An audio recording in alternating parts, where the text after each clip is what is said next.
We have 1, 2, 3, 4, 5, 7 folks, so we do have a quorum. Excellent.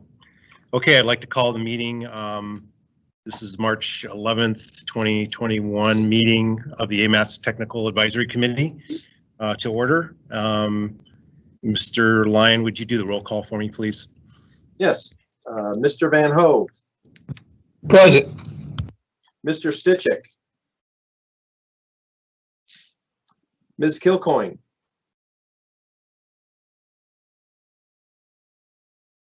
I saw her on the list. I don't know if she's on mute, but let's see. Mr. Lindemood. Present. Ms. Acton. Here. I know Ms. McNulty is excused. She has a conflict right now. Mr. Boland now. Here, sorry, get off mute. No worries. Mr. Rabafo.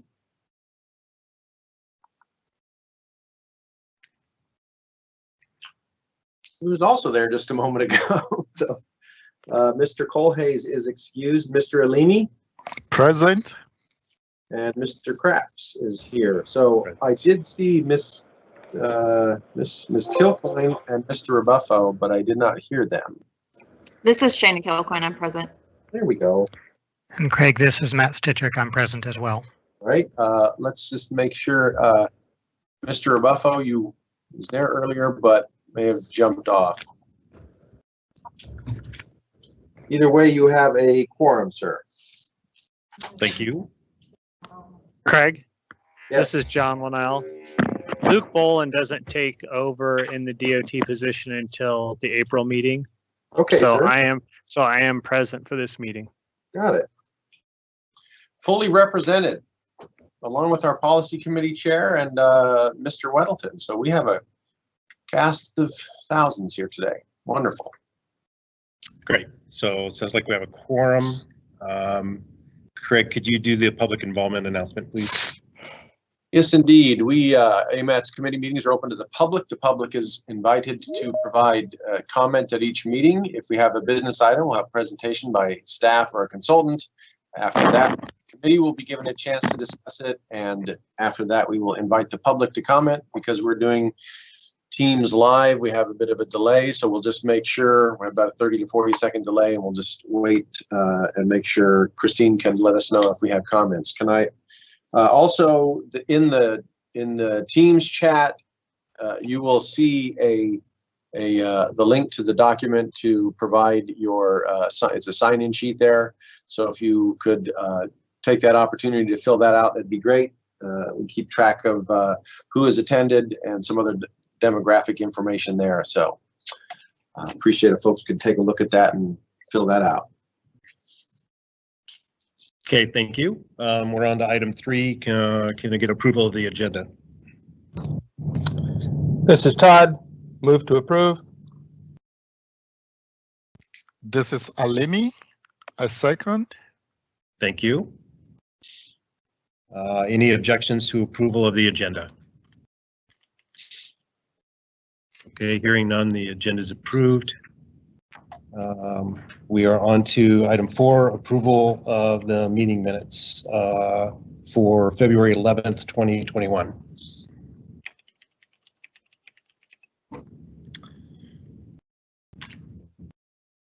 Can I get an approval for the meeting minutes, please? This is Yeah, John. I move to approve the meeting minutes from February 11th, 21. This is Brian. I'll second. Thank you. Do we have anybody have any changes they want to make?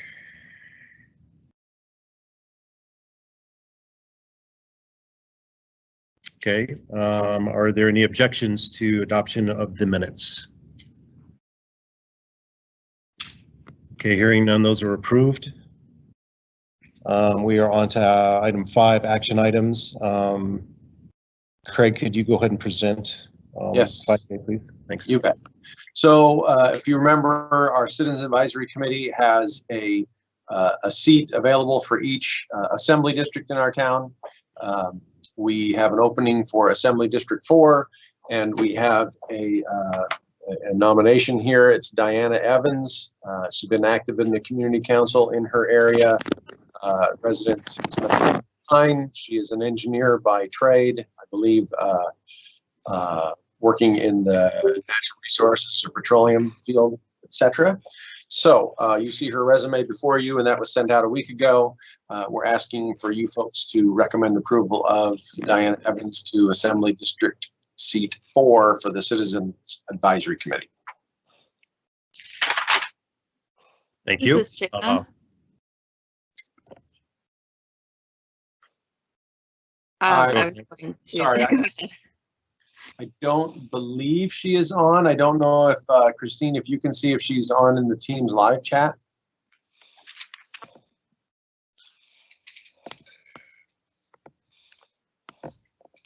Okay, while we're doing that, do we have any questions or comments from the committee members on this?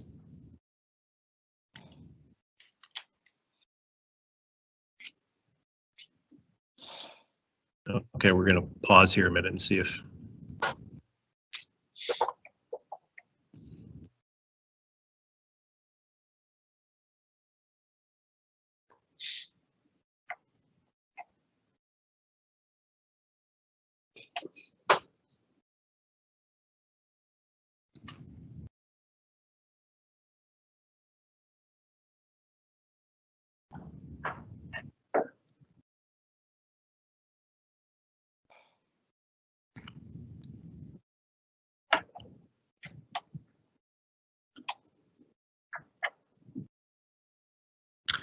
Okay, it doesn't look like we're either she's not on or we're not.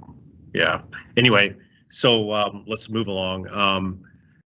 Are there any questions or comments from the committee on this item?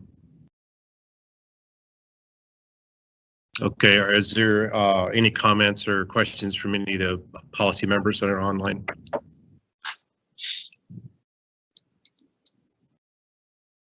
Okay, the public was invited to comment. Do we have anyone that was? Okay, so we don't have anyone that was signed up to comment from the public, but we're going to pause here in case we have somebody from the public wanting to comment on this item.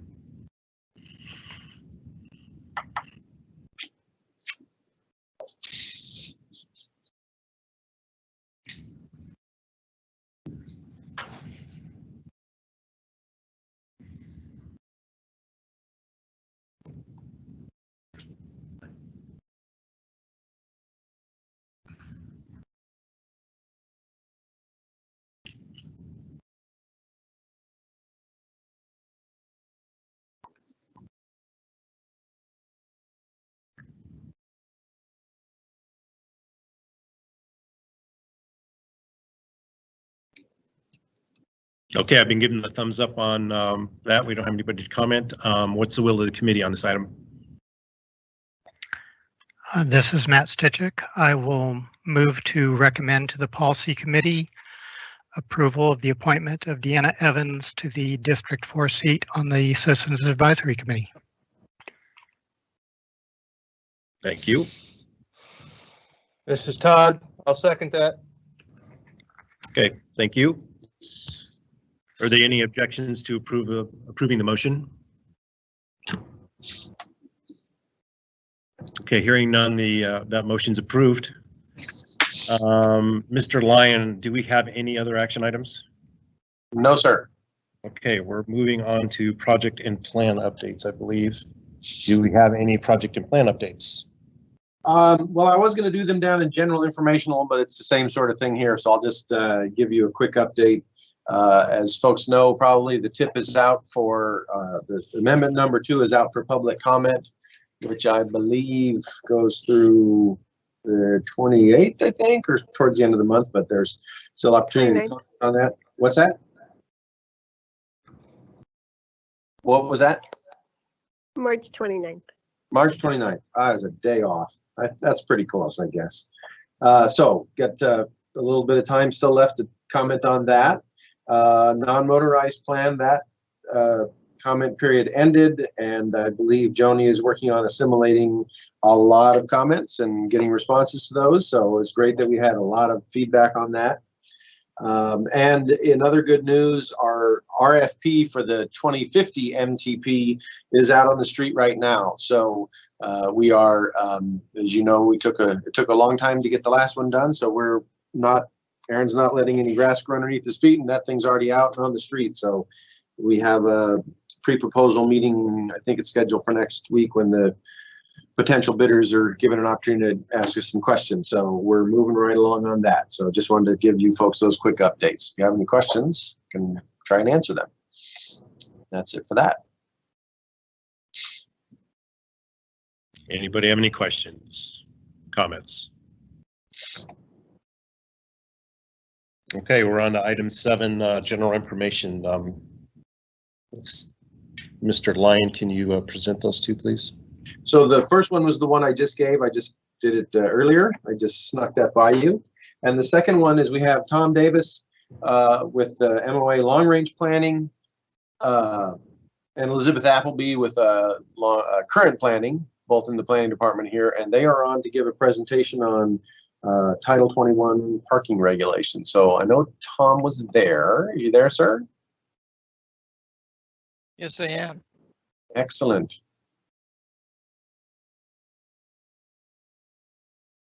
You can go ahead and take over the screen if you have something to give us. There we go. Well, thank you for having us. We would like to give the AMATS Technical Advisory Committee a heads up about a project that we believe ties right into several specific goals and actions of the MTP 2040, and to invite the AMATS TAC to provide us some feedback on some specific elements of this potential change, this amendment, as we call it, to the local zoning ordinance. We think that the areas of advice that we would be seeking that we'll go over with you are directly tie into the AMATS plans. I'm Tom Davis, Senior Planner with the Long Range Planning Division, sort of on the land use side. So it's interesting for me to actually be at this advisory committee. Elizabeth Appleby is a Senior Planner in our zoning current planning section, but it's actually a 6-person team. We're actually getting help from our front counter zoning reviewers, as well as key team members from traffic engineering, that's Randy Ribble, and with help on some driveway elements and technical elements. We appreciate PM&E having offered us some of Brandon Telford's time. The parking requirements in the zoning ordinance are really kind of at the intersection between the land use planning and transportation plans. They are a critical element of your transportation network. They are also part of what makes sites accessible at the end of each trip. We believe the parking requirements in Title 21, not only are they extremely impactful, but they're also very important. They avoid spillover onto streets, they avoid spillover onto neighboring sites, and they help keep the developments regular. But they are more than just technical. They are actually calibrated to meet specific policy goals. And that's what we would like to talk with the AMATS Technical Advisory Committee about. They affect everything we do, and they are part of both our transportation plans and our land use plans. But they affect other plans, whether it's our climate action plan, environmental plans, and urban design. When parking requirements are at their minimum requirement are higher than what the demand or need is, there are some severe impacts on all of our goals. First of all, they can create less housing can be built on any given site, less development on any given site. It can basically induce people to buy more cars or have more cars, and it also makes it more difficult for folks to get around by other means. It actually makes walking and transit less competitive, and it becomes a negative cycle. It can block many of our goals, and back on the land use side, we do not think that the current parking requirements support implementing Anchorage 2040. So one last background, a couple more background slides, and then we'll have Elizabeth go over some of the specific changes. But one on the land use side, one of our greatest concerns is our housing supply and our underperformance with producing affordable multi-unit workforce housing. We think that parking and driveways account for somewhere in the neighborhood of 20% of site development costs, that they take up a majority of many multi-unit residential development properties. And that actually is a part of why it makes housing so hard to pencil, why our rents are high. It also has impacts on how much housing we're able to provide, but it also lastly induces developers to build larger units because they've already sunk so much effort and resources into developing the parking already that it actually can discourage the development of smaller, more affordable units. And so those who own fewer cars, and there are many of them, are subsidizing those of us who own more cars. It's a one-size-fits-all requirement across the city, regardless of neighborhood. But the current code does allow, through discretionary review and approval by the traffic engineering director and the planning director, folks to propose reductions to their minimum required parking. And our track record lately has been we get about 21 of those per year. We think that that could be really improved. And for these features listed here, we believe there's enough data to tell us that we may not need to require a discretionary review every time. Because there have been so few developers that have taken advantage of these reductions, we think there have been some missed opportunities, frankly. This development on Spinard Road, its parking requirement at a minimum basic was the same as the parking requirement for an apartment building in South Anchorage. It's on a transit route. It has affordable housing. It has a lot of bike parking, and it's mixed use. It could have taken advantage of a shared parking reduction between its commercial and residential components. But we believe we have some evidence that the fact that it would have required a discretionary review and approval with the potential for shared parking, a parking demand study required, that the fact that the parking reduction that this site probably deserved would have been discretionary, it might have been a factor scaring the developer off. So we have a large parking lot in front. We would like to carry out two specific actions from the Anchorage 2040 Land Use Plan, Action 4-3, 4-6, to reform our driveway and parking requirements, to kick them down a notch in urban communities, urban neighborhoods, and transit supported development corridors where the public transit department has increased transit service to 15-minute headways, to make some of our parking requirements, the reductions, non-discretionary up to a certain percentage. So that they're essentially not, the developer has more certainty. But really what our goal is about making the city more walkable, more equitable, to provide the kind of compact housing and neighborhoods we would like to see, and to provide a more balanced transportation system that the MTP envisions. We do have, for the first time in a city plan, we have recognized differences in our neighborhood characters. So our urban neighborhoods right around in and around downtown, South Addition and Fairview, and some of our transit-oriented neighborhoods, such as Spinard, parts of DeBar, and elsewhere. These neighborhoods have a very walkable development pattern, street grids.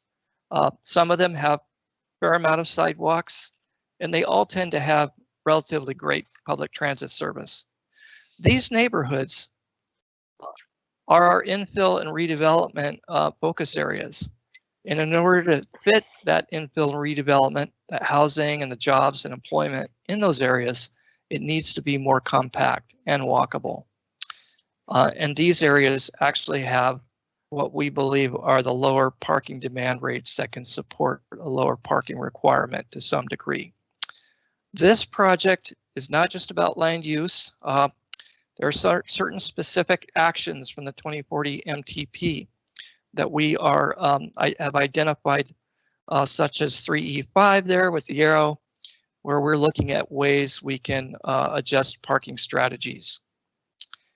There are these other related actions. But for us, most specifically, we believe this project is an implementation of Action 6F3. It relates to all of them I've shown. It also relates to actions in the draft on motorized plan, as well as the 2010 bike plan. But Action 6F3 here in that 2040 MTP is about what we are doing, which is reforming our parking requirements, looking at different strategies by which we can sort of shift or rebalance the emphasis of our zoning ordinance from parking primarily to a more holistic way of accessing a site, including walking, transit, and biking. What we would like from the AMATS Technical Advisory Committee is your advice and your feedback, in some cases your guidance on several specific elements of this project. We started out by saying parking is policy, which means it's not just a technical exercise. There are decisions we make and what data we use to determine what is our existing parking utilization rate for residential, for mixed use. We are collecting that data. We are collecting that data in terms of which neighborhoods and areas of town have different parking utilization rates. But that is just the beginning. Where the TAC could help us is to review our assumptions about what future trends portend for parking utilization rates down the road. What's going to be the impact of ride-hailing companies? Obviously, what we're doing now, meeting online, of other factors, and we'd like to lay those out for you and what our assumptions are about how those will impact parking, and for you all to give us feedback on what target year are we setting calibrating these parking requirements to. Is it the year 2040? It's pretty aggressive. Maybe it's the year 2025, a more conservative way of setting our parking requirements, with the goal being to provide enough parking and avoid spillover parking, and to make sure we're providing the right strategies to deal with any spillover. With that, I'd like for you to kind of see what we're thinking in terms of what these changes to the code are. And for that, I'd like to turn it over to Elizabeth.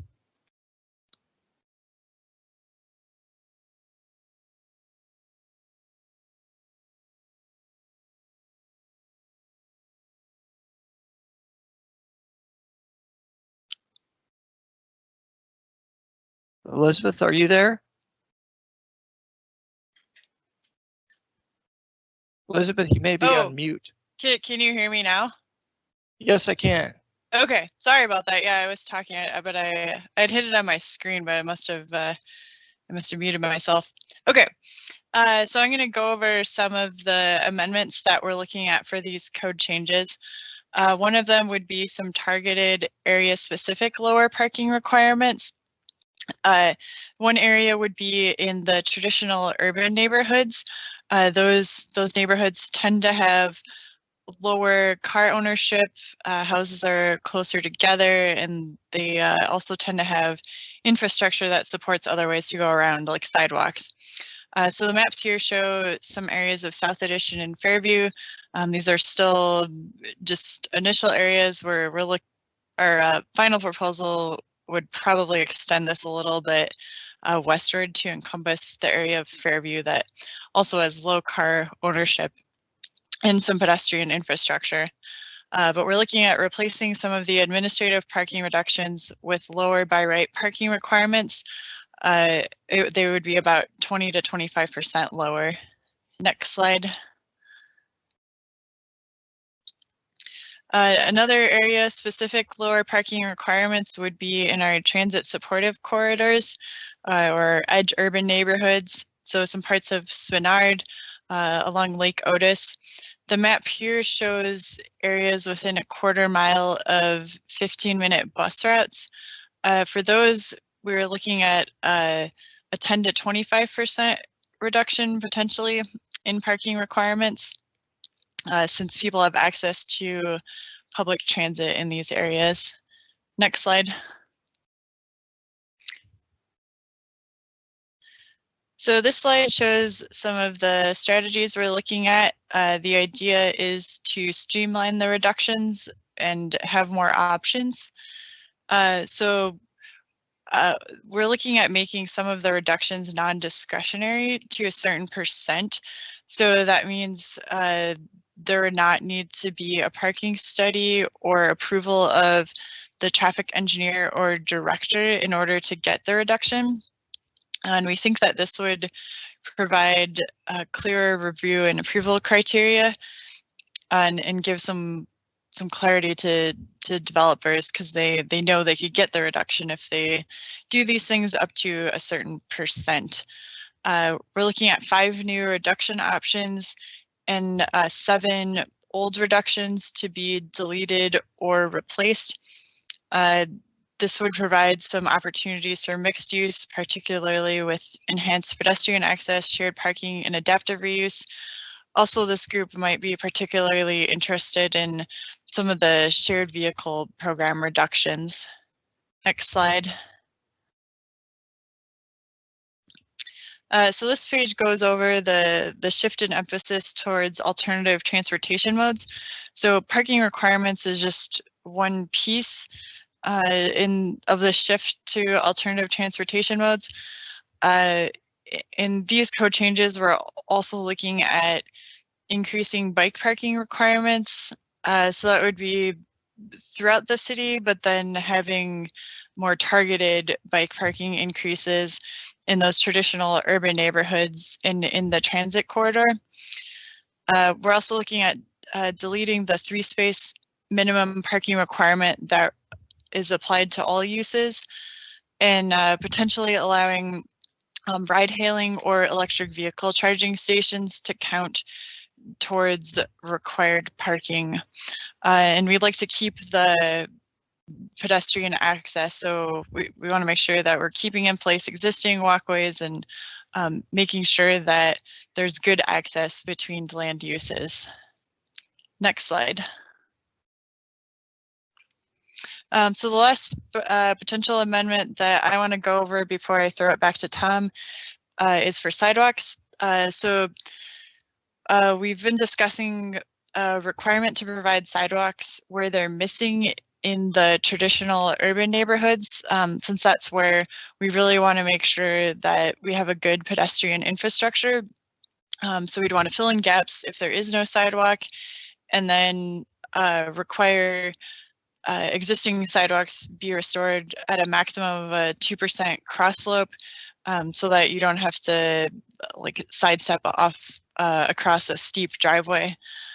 We know that we couldn't do this if the right-of-way would not allow it, if it was inadequate or unimproved, but we think that this could be a good way to make sure that we do have that good sidewalk network in the traditional urban neighborhoods. And Tom, I'll throw it back to you for the next slide. Just briefly, this is one of the last area where we were going to give you a heads up about that. We're also looking at some of our amendments are citywide. For example, the available parking reductions, that menu list that Elizabeth showed you would be a citywide type of change to the zoning ordinance. Others, like she showed you, are more specific to the urban neighborhoods, and in fact, this potential change to some of our driveway requirements to make them narrower, to allow more compact development would be very much an urban neighborhood, transit supportive development neighborhood type change.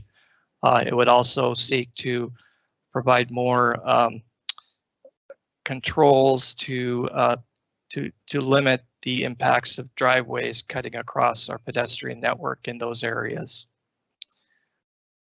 So that's the brief update of what we're suggesting as some ideas, but we are looking to see if the AMATS Technical Advisory Committee members would have any comments as we complete this pre-consultation stage, as we work here towards developing an initial draft amendment. That would be specifically, we would be inclined to send out this show with a questionnaire with a listing of some of the more specifics of this amendment, and also some of the specific data points and decision points, such as how do we calibrate what's our future assumptions as to future parking utilization rate, how much bicycle parking do you think is needed, and helping us make the right assumptions for calibrating those parking requirements. But we would be very interested in any feedback from individual members. Meanwhile, we are consulting with other agencies. We have made an initial contact with some of the municipal right-of-way agencies. We'd be also very interested in visiting the DOT planning and traffic safety divisions regarding, how this relates to the rights-of-way and management of rights-of-way.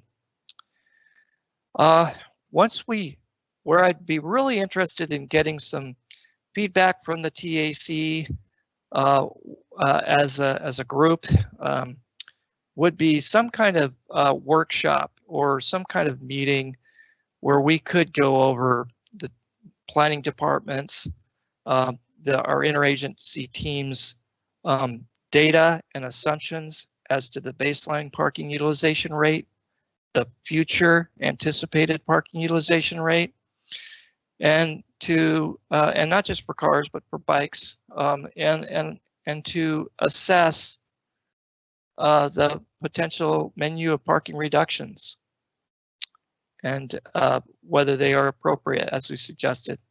And lastly, consistency with the AMATS plans. Eventually, we would get to a public hearing draft later this year, and we would we would be interested if the AMATS committees could submit committee level feedback about this project and its relationship to the AMATS plans to the Planning and Zoning Commission, which will be holding a public hearing about this Title 21 amendment. And it's my understanding that such comments, formal comments, written comments from the committees would be going from the BPAC and through the TAC, and from the TAC through the Policy Committee to the Planning and Zoning Commission. So with that, I'll throw a PDF of this slideshow, maybe email that to AMATS staff so they can post the PDF in the chat if you want to snap it up. And we would be interested if you are interested in looking at our sort of list questionnaire as a follow-up, initial follow-up, and then setting up a meeting with ADOT at some point. So thank you very much for your time. Thanks, Craig. You bet. Okay, thanks, Tom. Thanks for the presentation. Do we have any questions or comments from the committee on this? Tom, I have a question. This is Matt Stichik. At one point you mentioned there is a 3 parking space minimum requirement. Does that apply to new construction, or is it, does that apply to residential new construction? That requirement is for all new construction for most use types. It does not apply to residential. So removing it is really mostly assisting very small uses, small tenants or very small uses. Most cities don't have that. They just have their use by use parking requirements. Thank you. Any other questions or comments from the committee members? This is Shayna. Just wanted to say thanks for going over that presentation. It's great to see such a holistic effort in terms of modes of transit, taking into account ride hailing and electric vehicles and biking pedestrians, as well as taking into account all the relevant plans. So hope to stay in touch and engaged on this. Okay, thank you. Do we have anybody else from the committee? Okay, is there anyone from the policy committee online that would like to comment or have questions? Weddleton had a brief thought. Okay, go ahead. Well, one thing I noticed on your, where there would be, you could use a parking spot for Uber and Lyft staging. And I would ask that in those cases you broaden it so also taxis, instead of just focusing on a couple specific businesses, ride sharing taxis or something. But in general, I think it's really good that you're looking at this and I appreciate it. Thanks. All right, thank you. We'll make sure of that. Yeah, that's a good point. I think if I remember correctly, in our internal meetings, we may have talked about that, just making sure that Uber and Lyft were actually those types of services were a part of our code and were equal to the taxi services. But yeah, that's a good point to make sure we're not excluding our taxi services. Okay, thank you. Any other comments? Okay, do we have anybody from the public that wants to comment? No, we're going to pause. Okay, so we're going to pause again here just in case we have questions from the public that's attending the meeting. So I'm waiting for a thumbs up here.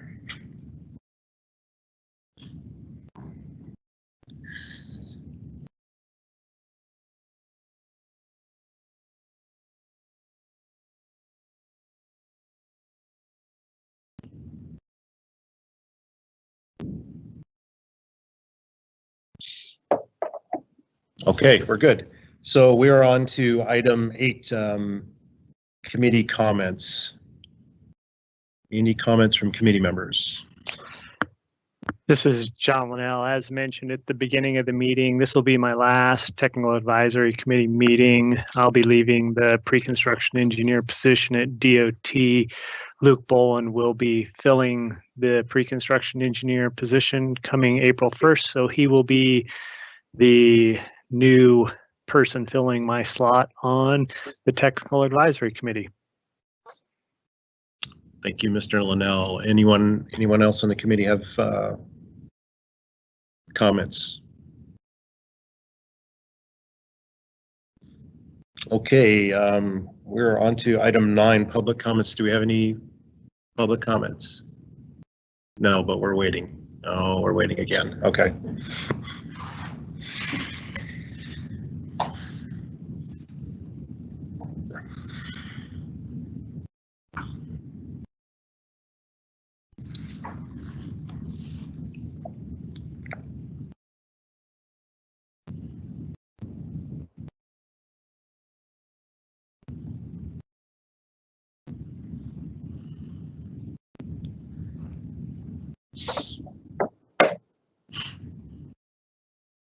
Okay, we're good.